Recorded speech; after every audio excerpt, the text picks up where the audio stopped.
Yeah, man, Crown Vicky's going crazy. She got her minions out there pushing her venom, and her minions, they're really aggressive, you know, going door to door, pushing that nonsense and that crap, which pretty much is all going to lead to the mark of the beast, um, which is the microchip. Let's start off by saying Barakatah Yahweh, Ba'ashem Yahushai, Ba'ashem Rachakodash. Welcome to another live lesson. The name of this one is La Marque, which is French for the mark. You know, you gotta go incognito sometimes.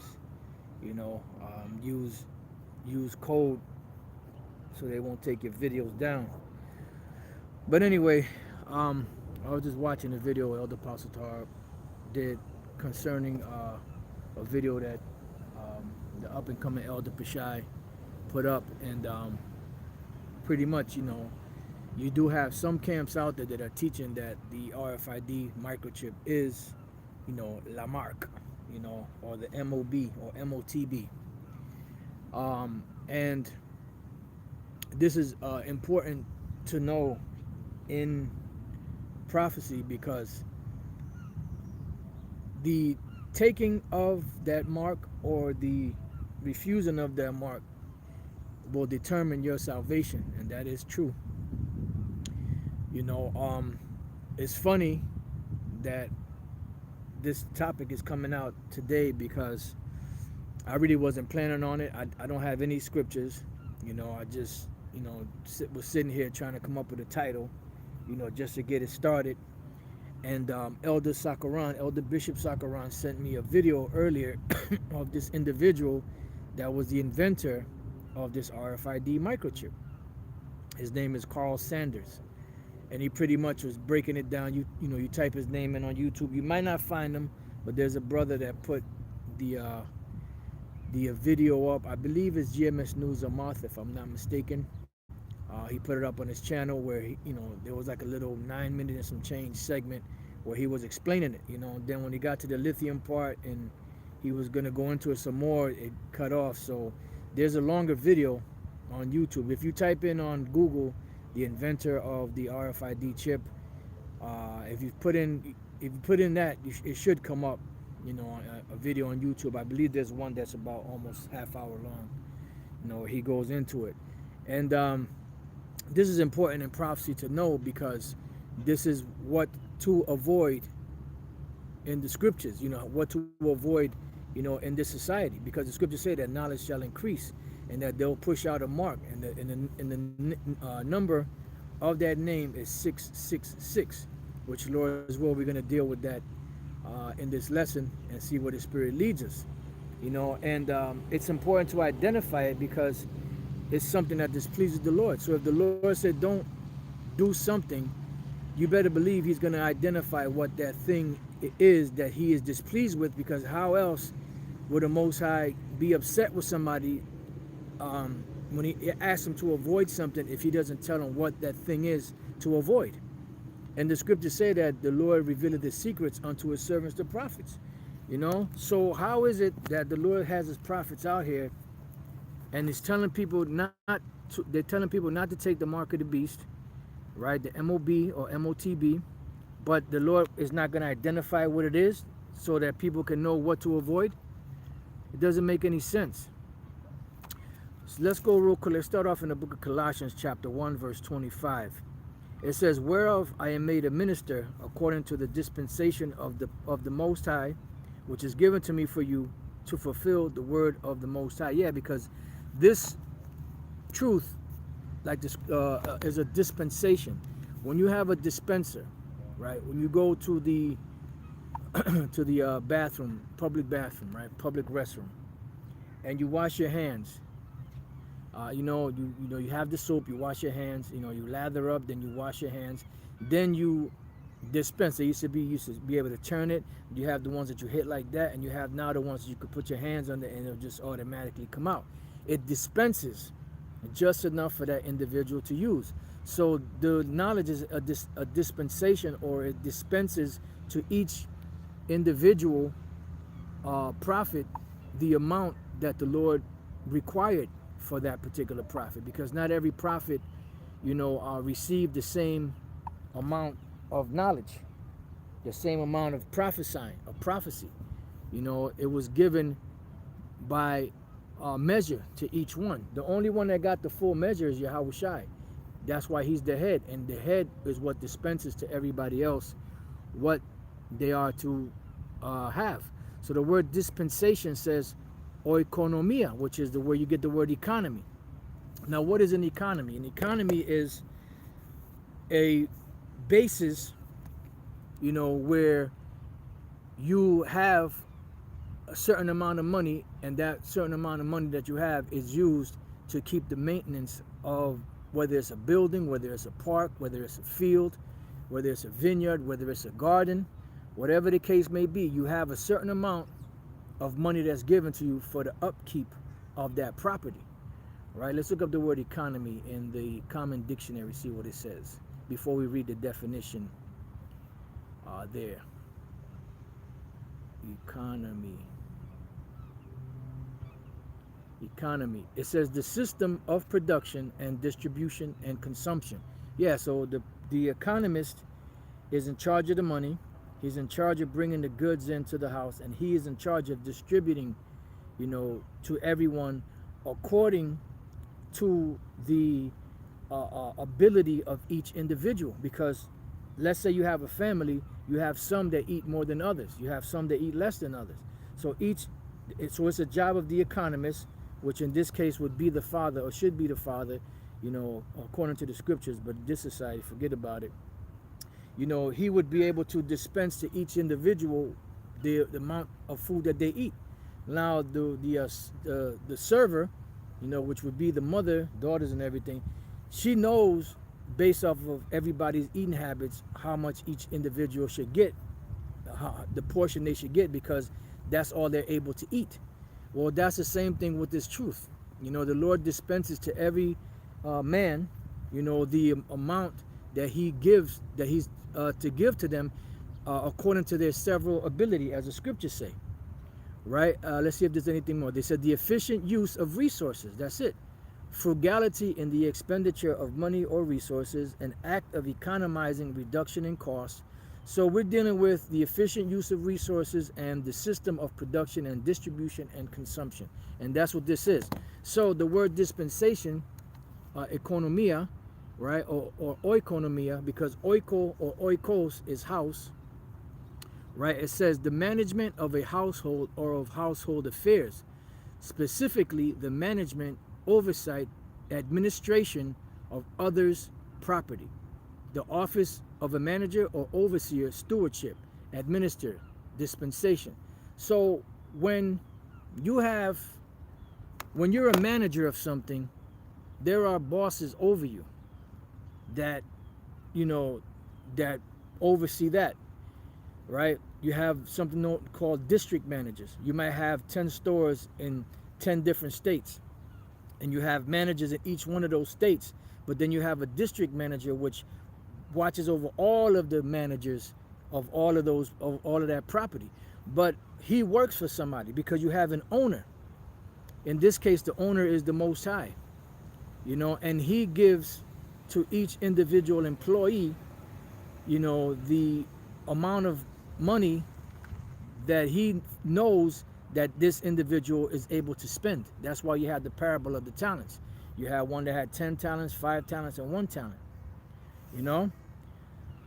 So that's the same thing with this, because the employer-employee relationship is slave-master relationship. We being the employees, or we're the stewards, we're the servants, the slaves, and Yahweh Bashem Yahushai are the masters, you see? And they distribute to us what we are to push out there and spend, because this knowledge, this word is money. It says that in Romans. Let's get that real quick before I look up this definition, and then we'll go back to Colossians. Let's go to Romans chapter 11, verse 33. It says, "Oh, the depths of the riches, both of the wisdom and knowledge of the Most High. How unsearchable are his judgments and his ways past finding out." So you have knowledge and wisdom, which is money, then understanding causes that money to grow also. Because through understanding, you know how to distribute or dispense that money that was given to you, because of the purpose of receiving this money is to do the Brewster's Million thing. For those of you brothers that's old enough to remember Brewster's Millions, with Richard Pryor, he was given, I believe it was $30 million, and he had to spend it all within a certain period of time, in order to get a greater inheritance. So pretty much we're getting the Brewster's Millions, so to speak, in the form of this knowledge to spend it, before the Lord comes back. So we have a certain amount of time to spend it before the Lord comes back. Then when the Lord comes back, he's going to give us a greater reward, a greater inheritance, and that's what this is about. It's about hiring individuals in the vineyard that are going to be, what's the word I'm looking for? That are going to be resourceful, valuable, and productive, workers. You don't want a slothful worker. You want a worker that's gonna put in that work. That's gonna carry his load and not slack and have somebody else carry his load for him, which they'll be carrying two loads. You see? So that's what this knowledge is like. So these are the riches. So going back to Colossians 1:25, whereof I am made a minister according to the dispensation of the Most High, which is given to me for you to fulfill the word of the Most High, right? So now let's look up the word dispense. It says administer or bestow, as in small portions, see? Because everyone gets a certain amount. It says grant a dispensation, grant an exemption, give or apply. But the point is administer or bestow as in small portions. Now let's see, I'm pretty sure dispensation is going to say the same thing. Dispensation. It's going to say this, an exemption from some rule or obligation, a share that has been dispensed or distributed. All right. I guess there's something to that, Lavender. Some bug just landed on me and took off, like somebody was chasing them with garlic, like garlic to a vampire. All right, so let's go back to Colossians. Salaki, don't mind me.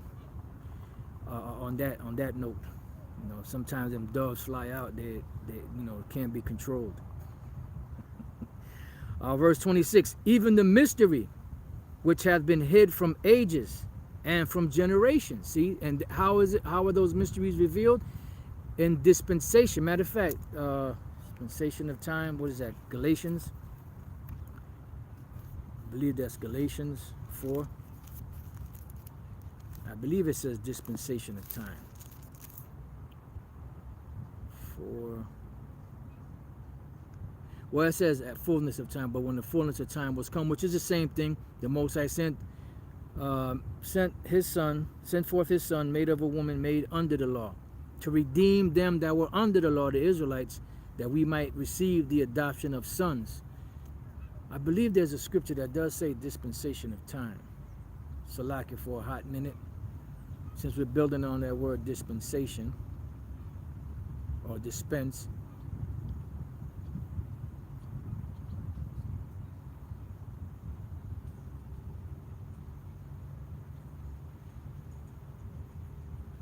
Wow, that's heavy right there. 1 Corinthians 9:17, which is what we were dealing with the Apostle Paul. For if I do this thing willingly, I have a reward. But if against my will, a dispensation of the gospel is committed unto me. Because each one of us was given a certain task. And that task is to be fulfilled and finished to the end. He that endureth to the end, the same shall be saved. Yahweh said, my meat is to do the will of him that sent me and to finish his work. Ephesians 1:10, that in the dispensation of the fullness of times he might gather together in one all things in Yahushua, both which are in heaven and which are on earth, even in him. Yeah. Right. Ephesians 3:2. If you have heard of the dispensation of the grace of the Most High, which is given me to you word. Yeah, because at the end of the day, this knowledge that's given is for the benefit of, those that are watching, that are part of the elect, that they may be sealed. You know, matter of fact, let me look up that word benefit. Benefit. Benefit. Financial assistance in time of need, which this truth is money. Something that aids or promotes well-being. Yeah, that's right. It's a benefit. A performance to raise money for a charitable cause, derive a benefit from. But the point is, something that aids or promotes well-being. Financial assistance in time of need. Yeah, and this knowledge is going to be a hedge for the times to come. Let me see if I can find something came to mind. Let's see if I type this in, if what will come up. 0, okay. So now let's see, what about this one? 21 times.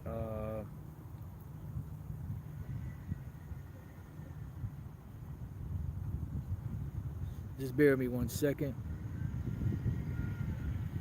Wow, that's some ill stuff right there.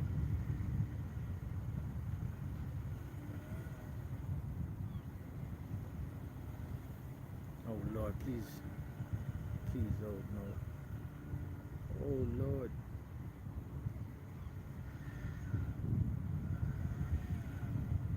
Oh, these women fucking make you nervous. Oh Lord, oh no. That's why your shit is all tore up now. Women make you nervous, man, when they park or when they drive.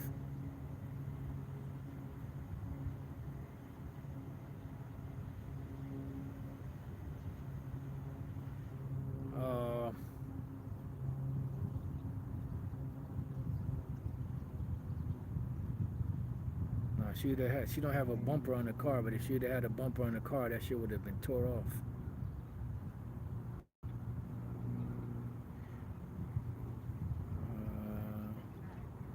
Yeah, nah, I thought there was something, but this is a good one though. Job 1 and 10, where Satan told the Lord, "Has not thou made an hedge about him," meaning about Job and about his house and about all that he hath on every side? Damn, man. And his substance is increased in the land. Yeah, so the Lord put a hedge around about Job. Salakia. If it ain't the goddamn mosquitoes, it's something else. Fucking bugs out here. Motherfuckers are hungry. All right.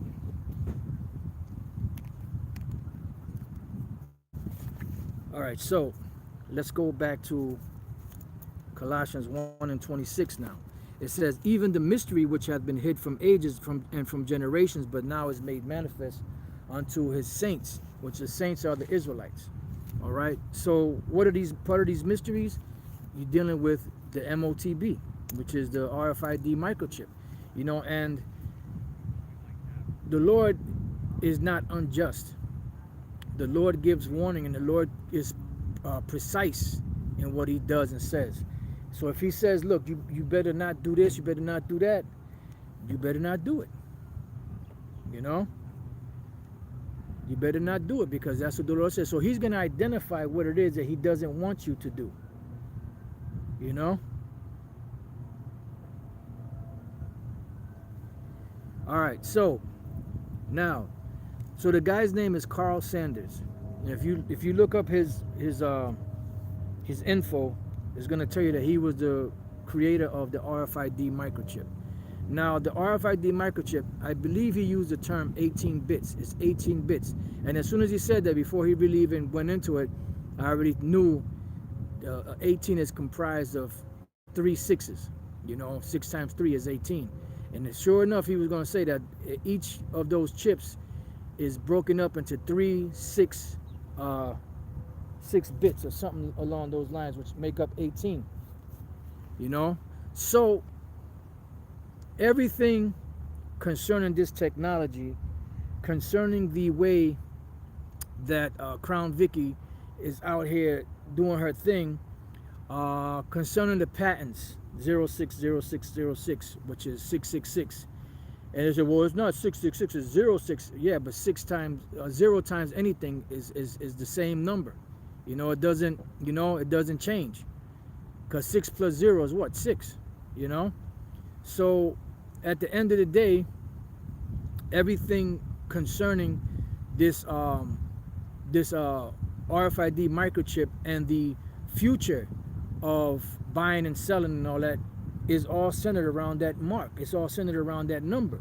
When you go to the UPC code, the Universal Product Code, which is created by George Laurer, he created a system, a numbering system, in which the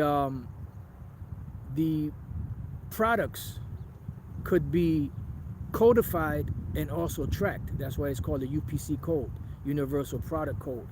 And what it is a series of lines on each barcode. It's a barcode, and when you go to the store, let's say you either go on the cashing out line with the cashier in it, or you're doing it by yourself. What do you have to do? You have to scan that UPC code, and what that does, it scans the price to give you the amount you owe, but it also scans that particular product to let the store know what they need to resupply or restock on, and also letting them know what's selling and what's not selling. That way they could buy more of this and less of that. So pretty much it's just a way of tracking goods and services, and that's what they're trying to make people. That's why they like everybody to be a number, so that they can track everybody, like the Social Security number. And when you look at those lines, there are different lines that run through the UPC code or Universal Product Code, and those lines are unique because when the computer reads, it doesn't read the numbers underneath it. The computer reads the lines, and depending on the thickness of the line or the amount of lines, it knows that this is a representation of a 0, this is a representation of a 1, this is a representation of a 9, or whatever the case may be. So now each UPC code, it's no coincidence that each UPC code has 2 lines the same thickness at the beginning, 2 lines the same thickness and length in the middle, and 2 lines the same thickness and length at the end. And those 2 lines are a representation of the number 6. So just within the code itself, that UPC code, you have the 666. So you think that was by coincidence? No, that's the Lord setting it up to let us know that, look, this is the mark of the beast, the MOTB. You see? So that's how it's all set up. So everything that these devils have is all leading to that mark. And when we read the book of Revelation 13, I'm going to just go straight to the point, and if the Spirit wants, we'll go a little bit above that, but I want to go straight to this point because there's a key thing to pull out of this for those of you that may not know about it. Some new members that just started waking up to knowing that they're Israelites. This is important to know so that you can avoid it, because the penalty for taking the MOTB is death. All right, so Revelation 13:18 says, "Here is wisdom. Let him that hath understanding count the number of the beast, for it is the number of a man, and his number is 666. So what does 666 break down to? 666. Now, when we go to that, right, 666, in the Greek, right, in the book of Revelation, let's go there real quick. Revelation 13:18. What the hell is going on here? Nope, that's not it. Revelation 13:18. The number there, 666 or 666, is there's 3 Greek letters there: chi, psi, stigma. And all it says for the definition is 666, the meaning of which is the basis of much vain speculation. Yeah, vain speculation to those that don't know, but the Lord said he revealed the secrets unto his servants and prophets. We also read in Colossians, the first chapter, that the Lord reveals the mystery to his saints. And that's all it says about it. It says an obsolete letter as a cross of the Greek alphabet, intermediate between blah, blah, blah, blah, blah, used as numbers. So it doesn't really give you too much except for 666. Now, Chi Psi Stigma, the word stigma, you know, has another connotation to it, another meaning to it, you know, because you have the number 6, because that represents the number 6. Number 6, sex, sex, which means to cut, because when a man and a woman have sex, the man is putting his rod in her vagina, and it's cutting into it. See, so that's cut. So stigma, when they speak about stigmata or anything of that nature, they're talking about cuttings in the people's flesh. So when we go to the book of Galatians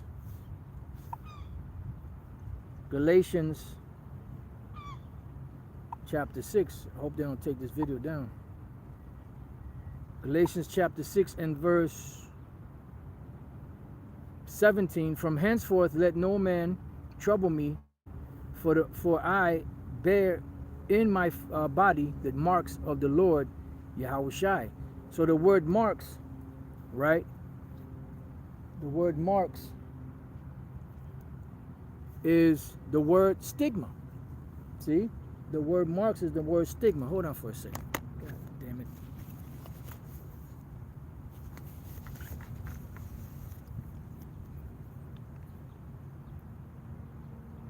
To find a new place to go to.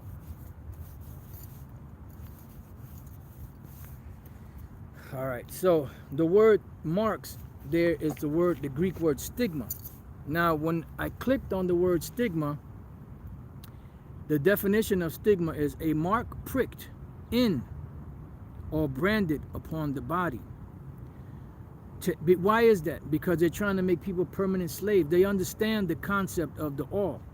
They understand the concept of if a man has a master and he loves his master, and his master gave him a wife, and the wife bore him children, and he doesn't want to leave his wife, he doesn't want to leave his children, he doesn't want to leave his master, then the agreement was that he would take an awl, and the master would bore the awl through his ear in the sight of the elders in them, so that they can know that, look, this man belongs to this man for life. He's a servant of his for life.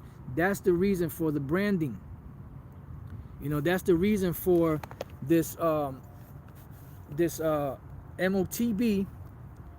or the RFID microchip, to be implanted into people, because by doing that, you become a brand. Now, what is a brand? A brand, when you go to the store, you have name brands and you have no frills brands, you know, where they really have no name. They just say toasted oats or whatever the case may be, you know, flaky flake, whatever the hell the name of the product is, you know. So a brand is a name given to a product or service. So you are the product, you are the service, you are a number. You are no longer a individual, you know, you are a number. And this is what they want to do. They want to make people brands. Okay, this particular employee or servant or service or servant belongs to the Rockefellers. This one belongs to the Rothschilds. This one belongs to the DuPonts. This one belongs to the Getty. Those over there belong to the Merovingians, and whatever the case may be. You know, the Dween and the Vanderbilts. You know, so on and so forth down the line. And that's why they want to chip everybody, because they want everybody to become a slave. And once you become chipped, you are no longer the servant of the Heavenly Father, you Israelites. You become the servant of Esau and whatever master you agreed to with that branding. It says a recognizable kind for brand, identification mark on skin made by burning. Because you have those sororities, you know, where Jake goes, fraternities. The sororities are for the women.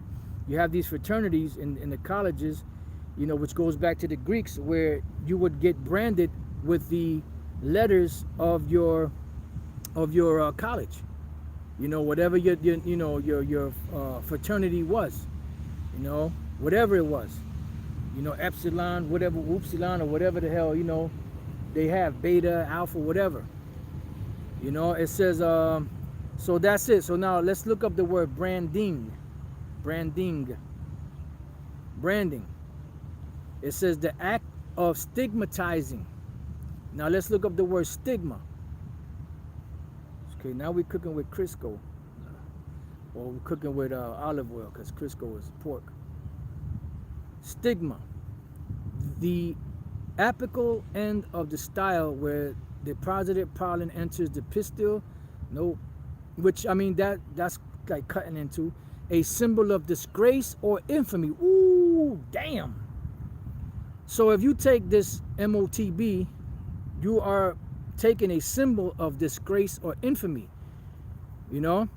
because they're branding you.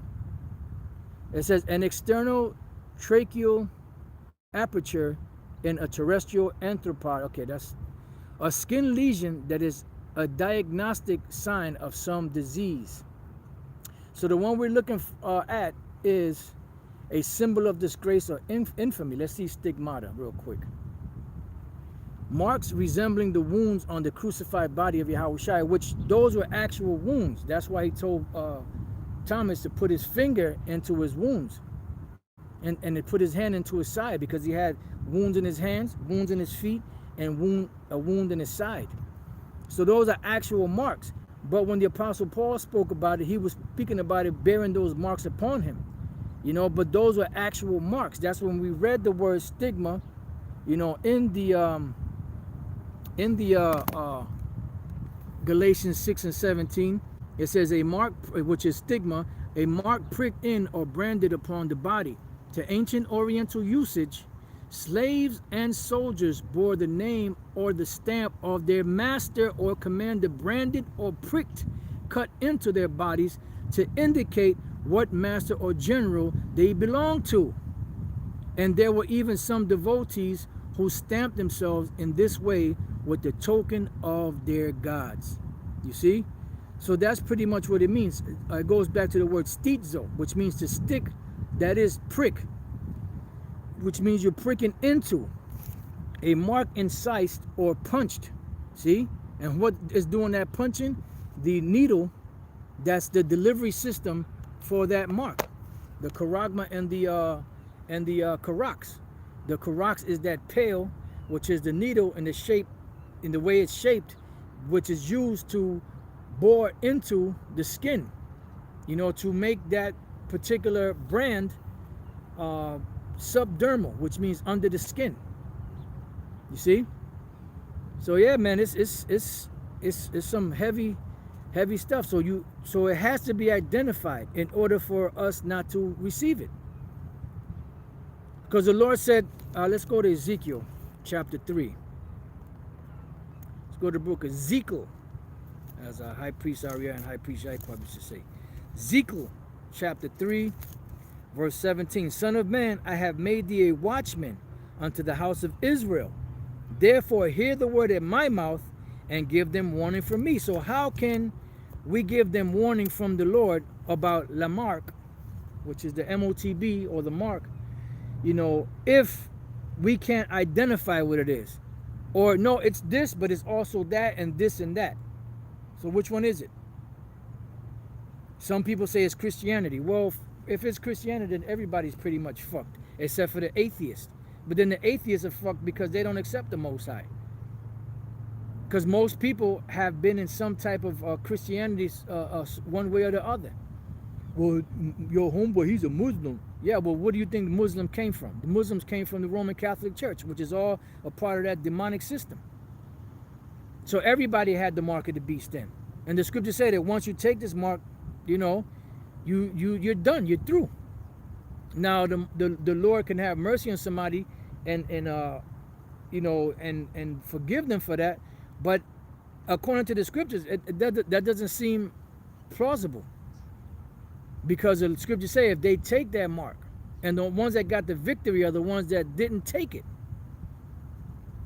So why, if the Lord says that, and he identified what it is today by going through the scriptures, why is it that you have these leaders that's telling Jake out there that the MOTB is not the RFID microchip?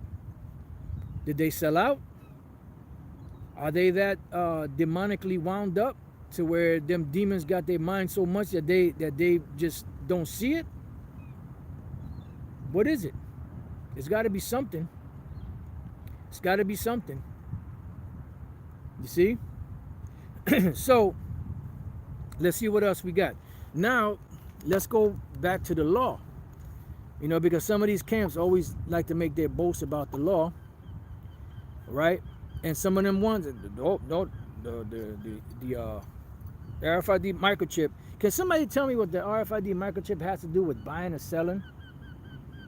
A sister told me that her dog got the microchip. I said, well, maybe your dog can go and buy you some lamb. Now he's made to eat all those words. Nope.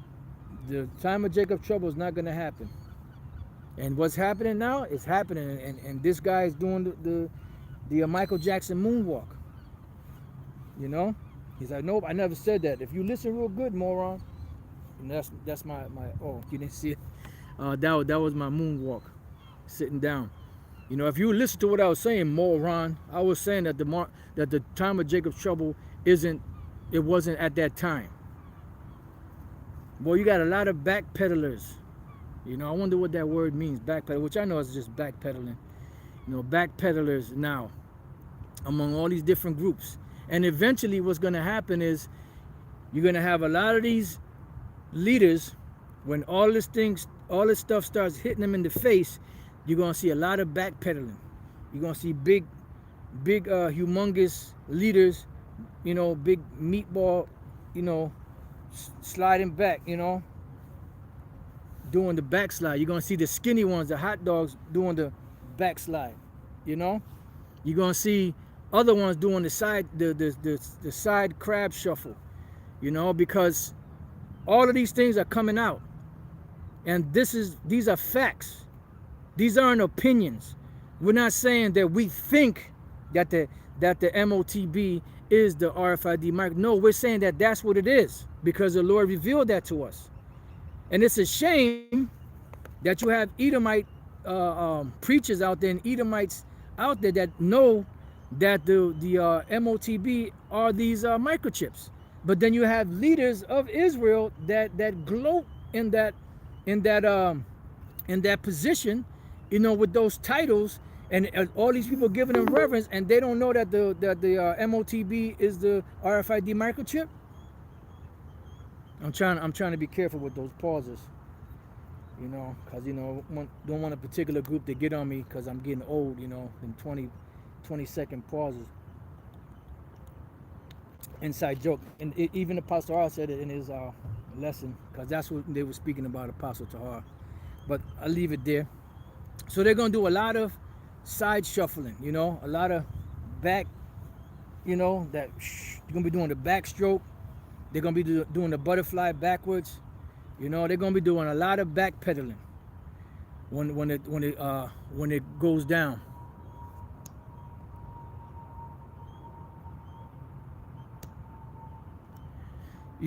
So it's of great importance to warn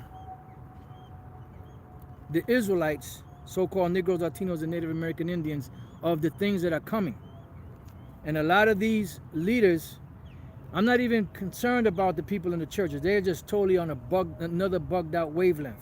I'm talking about the leaders of Israel that know that they're Israelites, the Hebrew Israelites, and not the black Hebrew Israelites, the Hebrew Israelites. Ezekiel, get it right, troop. Ezekiel 13:4. O Israel, thy prophets are like the foxes in the deserts. And that's exactly what these leaders are like. That's why the scriptures say the leaders of this people cause them to err. You have not gone up into the gaps. What are the gaps? That's out there in the streets, in the highways, in the lanes, in the hedges. They haven't gone out there. And they at one time they might have gone out there, but they don't go out there anymore. Now they got the younger men going out there, bearing the heat of the day. When the scriptures, Yahweh Shai spoke about the parable of I forget what it's called, but the ones that came in the 11th hour, and you had those that been there from the first hour. It didn't say that those that came in the first hour took a break for 6 hours, and then at the very end they got back involved. No. That's why they had a problem. They said, look, man, we've been bearing the heat, from the beginning. These came in, but only labored 1 hour.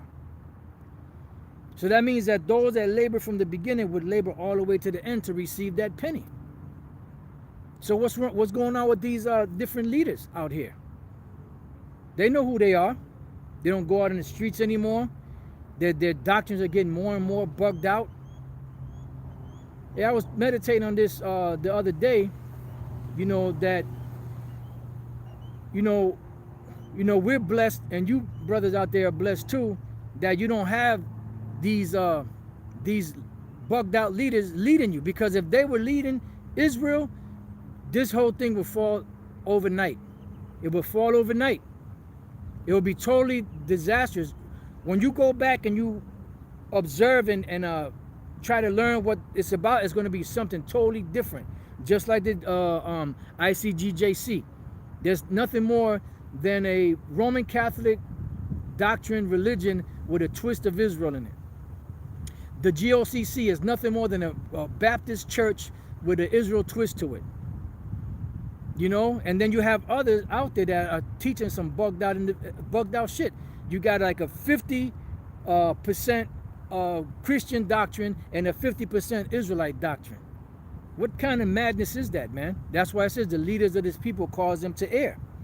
So Ezekiel 13, it says, you have not gone up into the gaps, neither made up the hedge for the house of Israel to stand in the battle in the day of the Lord, which is what? There's the up and coming Jacob's trouble, and eventually when the Lord comes. Because what did the Lord say? Come up hither, my people. So is he going to tell everybody to come up? No.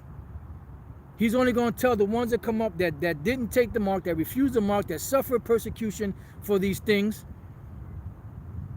Meanwhile, you got leaders in Israel say, look, get your jabs, Don't worry about what these other guys are saying. Don't be afraid to take that jab, man. Go out on a date with Crown Vicky. Don't be afraid. Don't be scared.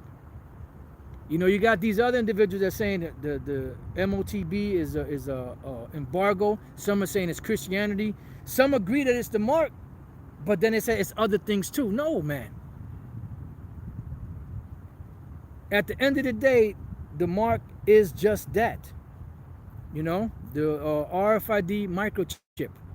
Whether they put it in your hand, whether they put it in your brain, all of that technology is the same technology, just in different forms that they put in different parts of the body. And it's no coincidence that the scriptures say the hand, either one, or the forehead, which is in your head. And there's no coincidence that they got these RFID microchips that go in the hand that you could use to pay, whether they put it in your arm or your hand, and then they have the so-called Neuralinks and other technology like that goes inside of the head.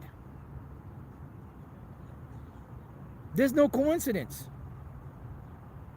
And these devils ain't, it says that, so let's do that. Let's make the mark. No, this is just something that they've been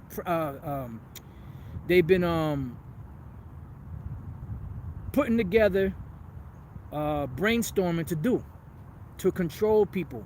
That's where you had those different experiments, the Delgado experiment, where he put those probes into the bull's head, and then they got the bull riled up. So when the bull started charging, because that's his nature, then all of a sudden they hit a button, and all of a sudden he just calms down. Like when you finish jumping switches, when you hit the switches and the car be jumping, then you hit the switch and it goes down like that. That's how they had that bull. That's how they had that monkey. They put the Neuralink in the monkey, in a pig or something, or whatever the case was. And it's all done to control the masses of the people, because through that technology they can control you. You don't want to behave, turn off the chip. They can make something happen to where it bursts. Send a certain frequency. And with this Crown Vicky that they got out there, Who knows what the hell is going inside? What kind of venom is going inside of these people, which they can activate, to do something to that encapsulated, microchip or Neuralink or whatever the hell it is that they're gonna put in the people. So, and scriptures speak about them deceiving the people by means of the miracles that they had power to do. Because that is a miracle. If somebody was born blind and they able to do something in your head and you be able to see, that is a miracle. Somebody that's crippled and then they put something in your brain, some kind of chip in your brain, and then the person is able to walk.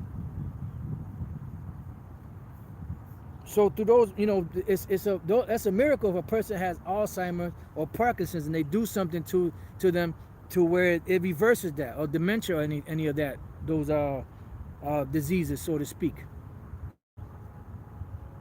And that all can be reversed, first and foremost, if it be the will of Yahweh B'Shem Al Shai, which makes whole, and then the different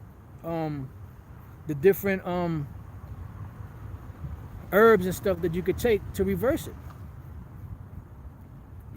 So these jive time turkeys, they're not warning the people of what's coming. And the Lord said this. Let's go to Revelation 14 real quick. Revelation 14, and I believe it starts at 8. Yep. Revelation 14 and 8. And there followed another angel saying, Babylon is fallen, that great city became, because she made all nations drink of the wine of the wrath of her fornication. Why? Because they made the world, drink of that cup. And it's no coincidence that number 666 keeps coming up all over the place. Stigma, Kaisai stigma.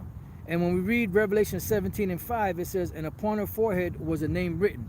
And this is that harlot, that prostitute, that hoe, that great city that ruleth among all the nations of the world, all the cities of the world. That harlot that was sitting upon a scarlet-colored beast, that's America. And it's a mystery to what it was for a long time, but then now it's not a mystery anymore because the Lord is revealing it to his servants, the prophets. It says, and upon her forehead was a name written, mystery, because it was a great mystery, Babylon the Great. When you take that phrase, Babylon the Great, in the Hebrew, I'm not sure if it's in GMS Info Doc Channel 12, if you put it in Revelation 17:5, it might come up, it should come up, and the Spirit had me years ago go into it, where you take the Hebrew equivalent of each of those letters, and you drop the numbers down, because each letter has a numerical value, like Ah is 1, Ba is 2, Ga is 3, Da is 4, so on and so forth. Then you get to Ya, it's 10. Then you get to Ka, it's 20. Then it goes up in denominations of 10. Then when you get to, I forget the letter, the last 4 letters is 100, 200, 300, and 400. With the last one being Tha. The second to last is Sha. I believe the third to the last is Ra. And those are all in denominations of 100. So you take those, Babylon the Great, and you drop every letter, you put the numerical value, and then what you do is you add those numbers all together, and it'll add up to a 6. Now the next part, the mother of harlots, I believe it's either the or the of you have to take out. Because remember, the Hebrew is straightforward. It's not like the English. The English, you have to put a lot of different fillers in it. But in the Hebrew, it's a lot more direct. So it might be the mother of harlots or mother of harlots. You take those letters once again, boom, boom, you drop each Hebrew numerical value down, and then you add them all together. That adds up to a 6. And the last one is and abominations of the earth. Now I'm not sure if it's and or of or the that you got to take out of that one. And abominations of earth or something like that. And you take those letters and it all adds up to 6. So you have what? 666. So that's the mystery. That this place, America, Babylon the Great, is the place where they were going to push that RFID microchip from, which is the MOTB. You see? Now that's been revealed. And that's been spoken of going way back before YouTube, before the YouTube era, and especially during the YouTube era, 2007, July 2007 and upwards. We've been, through the Spirit, we've been pushing that. Back then, we were speaking hardcore about the concentration camps and, the different military groups that were going to come in, the concentration camps and all of that, martial law, and we were laughed at, but we were laughed at to scorn. We were laughed at to scorn, like when Yahushua came in the room and said that the little girl was asleep, and they laughed into scorn because they knew that she was dead. But indeed she was asleep because she was resting, but she was resting in the spirit. And then Yahushua brought her spirit back into her body and she rose up. And they laughed into scorn for that. So they laughed us to scorn. Hey, Yahushua said it himself. He said, the servant is not greater than his master. They didn't accept him, they're not going to accept his servants. All right? So that all breaks down to 666, which the last 6 being stigma. Now, we didn't get a chance to go to it. Let's go to Leviticus, and we'll get ready to close out. Probably on this we'll close out. Leviticus, the 19th chapter, and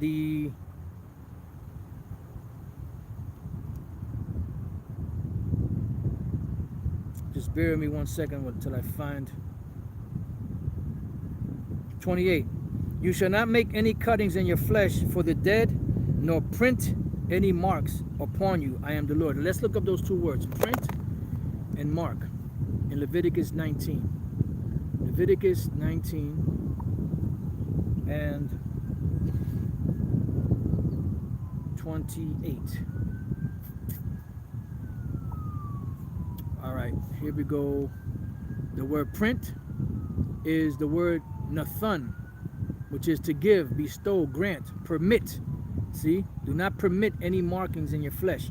That goes into your tattoos, because what is a tattoo? A tattoo is nothing more than a needle that pierces the skin so that the ink can get in the skin and under the skin so that you can see that tattoo. So it's not just you take a marker and you draw on somebody. No, it's something that's actually pierced into the skin. And that ink actually gets infused with the skin, so that's why it's permanent. Let's see what else.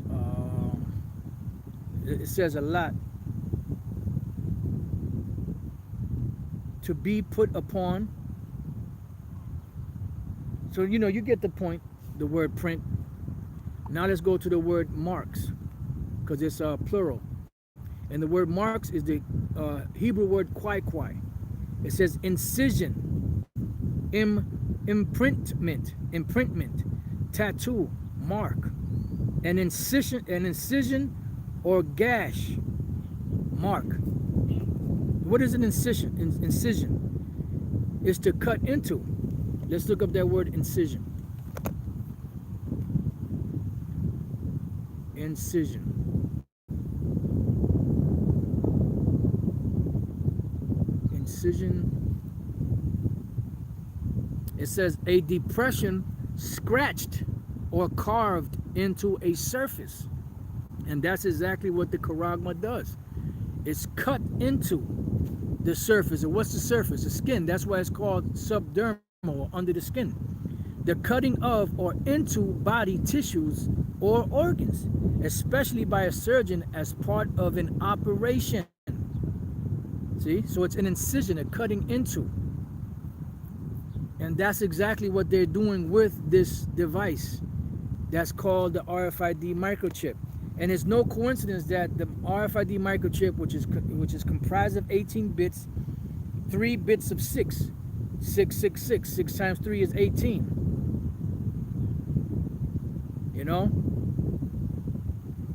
So it's all there. Everything, all the clues are there.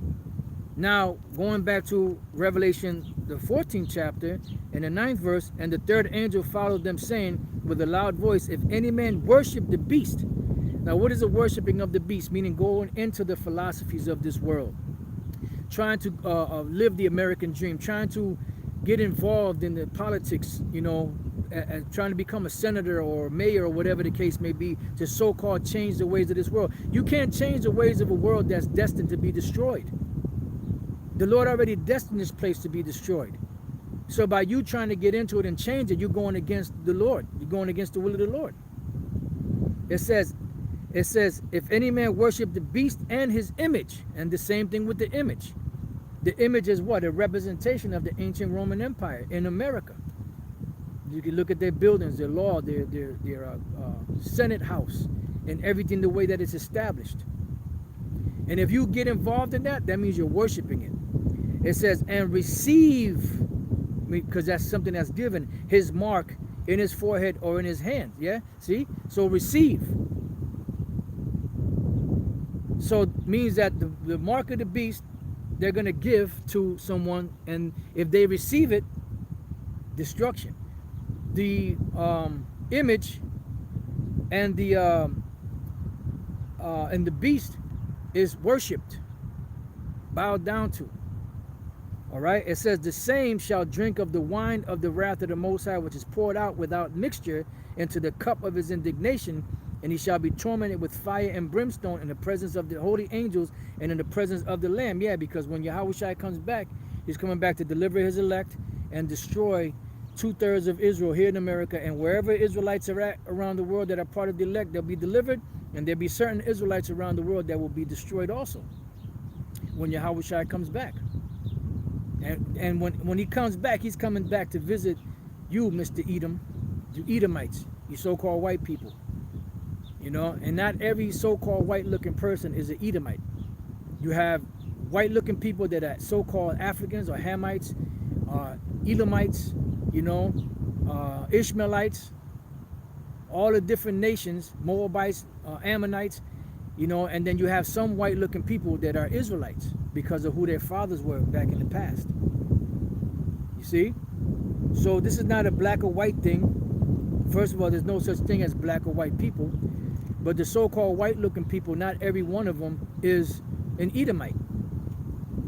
Just like not every so-called black person you see out there is an Israelite. You got a lot of tares in America and around the world that look like so-called black people. You know? Nobody talks about that except for Great Millstone. But if you look like a so-called white person, you're a cracker. You're a cracker. No, you can't be part of it. You're a cracker. And the dude dance better than you. Fight better than you. Rap better than you. But because of what he looks like, he's a cracker. There's going to be a big disappointment in a lot of you guys out there that call yourself Israelites that have been around for a long time, and you still got your head stuck so far up your ass that you can't see your left from your right. And you're going to be in for a rude awakening when you see a large amount of Israelites waking up looking like Edomites, looking like Moabites, looking like Ammonites, looking like Hamites, looking like all the other different nations, and you're going to be offended because of that. Because you're not spiritual. You're about as spiritual as a wooden nickel. You could talk to somebody for like 5 minutes, you could tell whether they're Israelite or not. Because there's one thing to try to be like, you know, a Jake, but there's another thing to actually moving and doing things that Jake do effortlessly. You're gonna have Israelites out there that look like straight up cavemen, that look like them Amalekites, that look like Koreans, that are Israelites, that look like Taiwanese, you know, that look like people from Nepal and different other regions, Cambodia. You're going to have Filipino-looking people. You're going to have Samoan-looking people that are Israelites. Because the Samoans are really Japhet, you know, but you have Israelites mingled among them. Like a lot of those Tonga people are Israelites. A lot of those Hawaiians are Israelites. A lot of those Hawaiians are Ephraimites. That's why they have those Spanish last names. Because you had a lot of Ephraimites that were brought over there in the late 1800s when there was 2 major storms that destroyed the harvest and the crops on the island of Puerto Rico. They were shipped through train all the way through America, to California, and from there put on ships and brought over to those islands to work, because shit was bad in Puerto Rico back in the late 1800s. See? So a lot of you people don't know nothing about, differentiating in the spirit who's an Israelite and who's not. And that's why the angels are going to come at the end and separate the wheat from the tares. Because the Lord knows for sure who the Israelites are and who are not. Because it said, known from the beginning of the world are all the people of the Lord to the Lord. I'm just merely paraphrasing. And it says Israel is not hid from the Lord. So anywhere the Israelites are, no matter what they look like, the Lord knows who their spirit is. And that's why you'll see these Moabites that are Moabites and Ammonites that look like Moabites and Ammonites, and they'll fucking run circles on Judah and Ephraim when it comes down to breakdancing. When it comes down to freestyle dancing. And you be like, God damn, man, these Moabites are some bad motherfuckers. But no, they're not Moabites. They're Israelites that look like Moabites. You got a whole host of Armenians that do that rap. That if you type in right now Armenia cipher on YouTube, you're gonna see a whole bunch of Armenians spitting that fire, spitting that acid, getting down. It's like, God damn, some bad white boys. They ain't white boys. They're Israelites. Just like you got this guy Jin, what's his name? Jin from the Rough Riders, or is it Chin? One of the two. Then you had the other dude with the missing tooth. I forgot his name. That grimy looking Moabite, which is really a Jake, but he's bad. You people are in for a rude awakening. That's why I said, matter of fact, I'm gonna leave you with this last precept. I don't know if did I finish this? No, I didn't. So I gotta go back to this. Let me leave you with this precept and then hit you with that, and then that'll be the 1-2 combo, and then we can end the lesson there. Woo! All right, Habakkuk chapter 1 verse 5. Behold ye among the heathen in regard, and wonder marvelously, for I will work a work in your days which you will not believe, though it be told you. And what is that? That you're going to have Israelites coming looking like all different types of nations. And this is something that started back then, 2,000 years ago, because the disciples quoted that scripture when the Israelite foreigners were being brought back into the fold, and the Jews in Jerusalem didn't want nothing to do with them. But now, how much more now? Especially the way that Jake looks now among these nations. So now, let's go back to, we read that, but I read it again. Revelation 14:10, the same shall drink of the wine of the wrath of the Most High, which is poured out without mixture into the cup of his indignation, and he shall be tormented with fire and brimstone in the presence of the holy angels and in the presence of the Lamb, and the smoke of their torment is sended up forever and ever, meaning for a long time.